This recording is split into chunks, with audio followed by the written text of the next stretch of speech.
Paul, Texan Firearms AR-AK21 XRS, a multi-caliber weapon. This one is with the 7.62 by 39 barrel.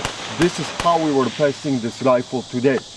We started, as always, with the basic push-up test. It was extremely hard to do the push-ups on this rifle because we got that Vortex optic and there was not enough surface, but we somehow managed to do it. As predicted, absolutely no influence on the functions of the rifle.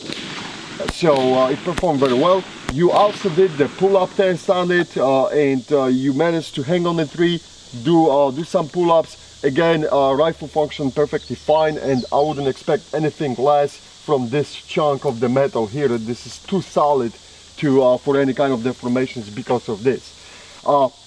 Finally, we have moved to the drive over test, and we perform on the like hard surface and a little bit softer surface to have two options. Again, when I ran over the rifle, Paul, you were picking up the rifle. How was it looking like? Well, honestly, Rob, I was expecting this little mount to break off.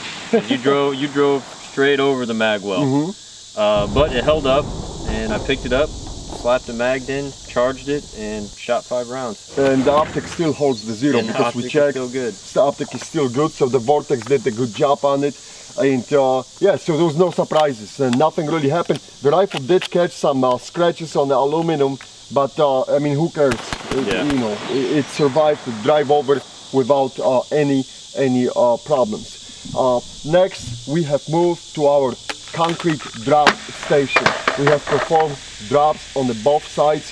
Paul, first you dropped the rifle the first time. Anything specific? Any problems? No, I mean, typically on an AK charging handle we get the scars, but this has the folding feature, so you don't have to really worry about that. Very good point. So nothing really happened. They put the rail covers, so we didn't scratch the rails either. So as far as on the one side and on the other side, both times the rifle worked perfectly. All 5 rounds and 5 rounds were discharged.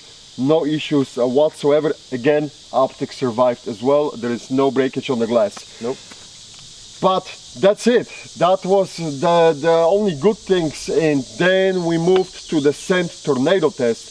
And the scent tornado test is where the problems started showing up.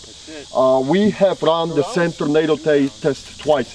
The first time we had only 2 rounds went down the pipe, and we wanted to give it a fair chance to the rifle, so we cleaned everything.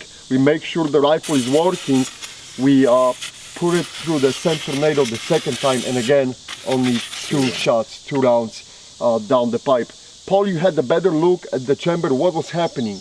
The bolt was not locking in? Yeah, I mean, you would think being able to see straight through that thing that a lot of the sand would pass through, but actually what it was doing was in between shots, it was building up in here. Exactly. We had a discussion before the scent tornado test how this is going to happen, and we were hoping that because you can see through that rifle, Paul, if you could pull that charging handle, you can see through that, there's that gap. I was hoping that maybe sand will completely fall through, but you are absolutely correct. What was happening, the sand was building up and then got pushed forward to the chamber, and that game was over. I mean, it wasn't even, one time we got stuck so hard, I had to use the concrete and push the charging handle against the concrete to open the chamber. There was so much obstruction in the chamber. So unfortunately, in the scent tornado test, this rifle did not perform very well. 2 rounds only. But then we cleaned the rifle again, and we moved to the Water Creek test. You were throwing the rifle from the shore. Paul, anything specific on it? No. I mean, it's just like any other piston rifle. You throw it in the water, it'll keep shooting. It will keep shooting. So the water is a good environment for it. It's just hate sand. So One thing which I observed also during manipulations with this rifle, this is not the free fall on those magazines, Paul. You really have to pull the magazine out of the magazine well, so just pushing the button is not enough for the magazine to remove it. So this is not, see, Paul is pushing the button and you really have to pull the magazine out, so it's not like with the classic AR magazines. Also, Paul, you had some notes about the safety. Yes, yeah, the safety's on both sides, left and right, for ambidextrous. And a lot of guys, they keep that forefinger right there ready to go to the trigger, but when you're trying to rotate that with the thumb, you really have to move that index finger away from it to get that rotation. It bothers you, okay. That's a good point. Other than this, there is that interesting, the charging handle is right here up front, so it's not like on the classic AR in the back.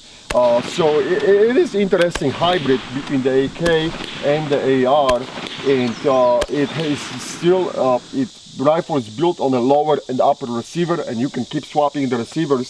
So, you know, it's kind of interesting concept, but I think so from my perspective, it is a classic syndrome like with AR rifles. You gotta watch out for that chamber and you gotta keep it clean, because anything gets to it and the game is over. I mean, that's it. There is nothing to even talk about it.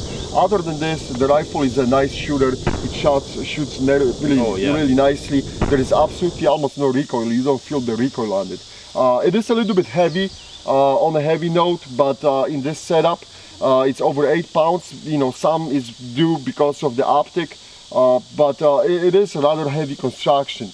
But you know, hit the gym, do some push-ups, and you shouldn't complain about the weight of the rifle.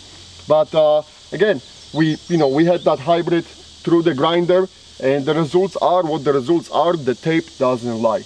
All right, guys, please let us know if you have any questions, and thanks for watching.